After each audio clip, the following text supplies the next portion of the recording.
ಕನ್ನಡಿಗರಿಗಾಗಿ ಬಿಡುಗಡೆಗೊಂಡಂತಹ Kadamba news channel ಈ ಒಂದು ಹೆಸರೇ ತುಂಬ ಪರಿಣಾಮಕಾರಿಯಾಗಿದೆ. ಸೊ ಕದಂಬ ಅಂದ ತಕ್ಷಣ ಎಲ್ಲರ ಒಂದು ಮನಮುಟ್ಟುವಂತಹ ಒಂದು ನಾಮ ಅಂತ ಹೇಳ್ಬೋದು. ಇಂಥ ಒಂದು ಹೆಸರಿನ ಒಂದು ಚಾನೆಲ್ ಇವತ್ತು ಬಿಡುಗಡೆಗೊಂಡಿರೋದು, ಈ ಒಂದು ಲೋಗೋವನ್ನು ನನ್ನ ಹಸ್ತಾಕ್ಷರದಲ್ಲಿ ನಾನು ಲಾಂಚ್ ಮಾಡಿರೋದು ತುಂಬ ಖುಷಿ ಕೊಡುವಂತಹ ವಿಚಾರ ಅಂತ ಹೇಳ್ತಾ ಇದ್ದೀನಿ. ಕದಂಬ ಟಿವಿ ಅಂತ ಹೇಳಿ ಕೇಳಿ ಮಾಡೋದಕ್ಕೆ ತುಂಬ ಧನ್ಯವಾದ. ಎಲ್ಲ ಕನ್ನಡದವರಿಂದ ನಾನು ನಿಮಗೆ ಧನ್ಯವಾದ ಬಿಡುತ್ತೇನೆ. ಯಾಕಂದ್ರೆ ಗೋವಾದಲ್ಲಿ ಕನ್ನಡ ಪೇಪರ್ ಇರಲಿಲ್ಲ, ಕನ್ನಡ ಪತ್ರಿಕೆ ಇರಲಿಲ್ಲ.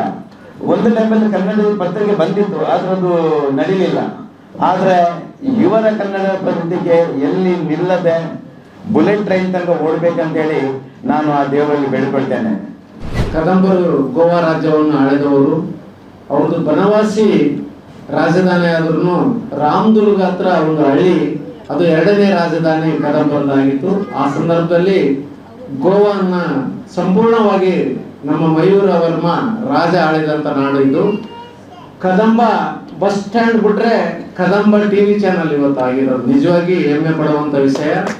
ಗೋವಾ ಪಣಜಿಗೆ ಬಂದ್ರೆ ನಾವು ಕದಂಬ ಬಸ್ ಸಾರಿಗೆ ಸಂಸ್ಥೆ ನೋಡ್ತೀವಿ, ಅದು ಬಿಟ್ರೆ ನಮ್ಮ ಕದಂಬ ಟಿವಿ ಇವತ್ತು ಬೆಳಕಿಗೆ ಬಂದಿದೆ.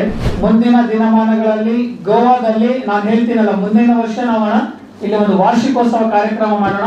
ಅವಾಗ ಈಗ ನೋಡ್ತಾ ಇರೋದು ಬಹಳಷ್ಟು, ಅವಾಗ ನೋಡಿ ಬೇರೆ ರೀತಿ ಬದಲಾವಣೆ ಆಗುತ್ತೆ. ಅದಕ್ಕೆ ನಾವು 24/7 ನಾವು ಸಾಥ್ ಕೊಡ್ತೀವಿ.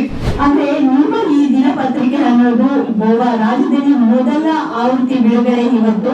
ಬಹುಶಃ ಯಾವ ಪತ್ರಿಕೆಯೂ ಕೂಡ ಇಲ್ಲಿ ಕನ್ನಡ ಪತ್ರಿಕೆ ಇಲ್ಲ.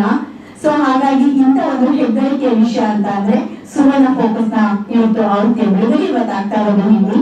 ಆ ಈಶ್ವರ ಫೋಕಸ್ 2 ದಿನಪತ್ರಿಕೆಗಳನ್ನು ಕೂಡ ಅವರು ನಿಭಾಯಿಸ್ತಾ ಇದ್ದಾರೆ. ತುಂಬಾ ಖುಷಿ ಕೊಡುವಂತದ್ದು. ಅಂದ್ರೆ ಎಲ್ಲರೂ ಸ್ಪೋರ್ಟಿವ್ ಆಗಿ ತುಂಬಾ ಆಕ್ಟಿವ್ ಆಗಿ ಈ ಒಂದು ಪತ್ರಿಕೋದ್ಯಮವನ್ನು ಬೆಳೆಸಬೇಕು ಅನ್ನೋ ಒಂದು ಹಂಬಲ ಇರುವಂತದ್ದು ಬಹಳ ಖುಷಿ ಕೊಡುವಂತದ್ದು. ಅದೇ ತರ ನೀವು ಕದಂಬ, ನಾನು ಕನ್ನಡ ಅದು ಒಂದು ಕ್ಯಾಪಿಟಲ್ ಸಿಟಿ, ಬೆಳಗಾವಿ, ಗೋವಾ ಇವತ್ತು ಒಂದು ರಾಜ್ಯ ಇತ್ತು. ಆ ಬನವಾಸಿ ಅಂತ ಒಂದು ಊರಿದೆ, ಗೊತ್ತಾಗಿ ಅದು ಕ್ಯಾಪಿಟಲ್ ಸಿಟಿ ಇತ್ತು ಎಲ್ಲ ಗೋವಾದ್ದು. ಸೊ ಇದು ನಾನು ನಿಮ್ಗೆ ಒಟ್ಟು, ಯಾಕಂದ್ರೆ ನಾ ಹೇಳೋದಲ್ಲ, ಯಾರೆಲ್ಲ ನೀವು ಗೂಗಲ್ ಹೊರಡಿ ಕದಂಬ ರೂಲರ್ಸ್ ಯಾರು ಅನ್ನೋದ್ರೆ ನಿಮ್ಗೆ ಒಟ್ಟು ಗೊತ್ತಾಗತ್ತೆ. ಅಷ್ಟು ಗೊತ್ತಿದ್ದು ಬಿ